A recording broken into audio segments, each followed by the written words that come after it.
Hi friends, నమస్తే.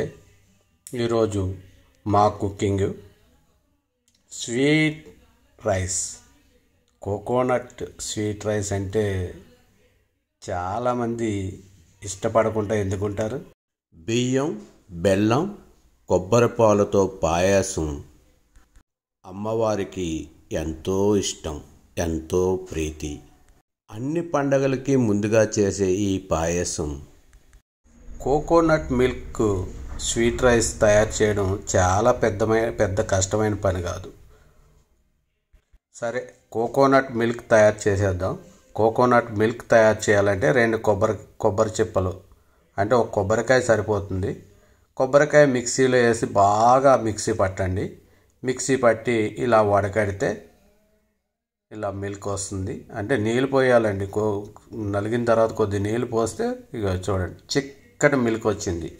Coconut milk చాలా taste, రుచి డిఫరెంట్గా ఉంటుంది. ఈ పిప్పు ఇంకా ఉపయోగపడదు. ఇప్పుడు బెల్లం, ఒక గ్లాస్ రైస్కి 1 గ్లాస్ బెల్లం కావాలి. గ్లాస్ రైస్ ఉడికిన తర్వాత బెల్లం అందులో వేసేసుకోవాలి. అలాగే ఇలాచీ పౌడర్ వేసుకోవాలి. 1 స్పూను సరిపోతుంది. 1 స్పూన్ వేసుకుంటే సరిపోతుంది. ఈ రైస్ ఉడికిన తర్వాత బెల్లం వేసుకున్నాం కదా, అందులో ఇలాచీ పౌడర్ వేసుకున్నాం. ఈ లోపల మనం జీడిపప్పు, అలాగే బాదం పప్పు ముక్కలు కోసి 3 స్పూన్లు నెయ్యిలో వేయించుకోవాలి. ఇప్పుడు కోకోనట్ మిల్క్ అందులో వేసేసుకోవాలి. సరిపడినంత వేసుకొని ఇప్పుడు కాజు, బాదం పప్పు బాగా వేగిన తర్వాత అందులో వేసేసుకోండి.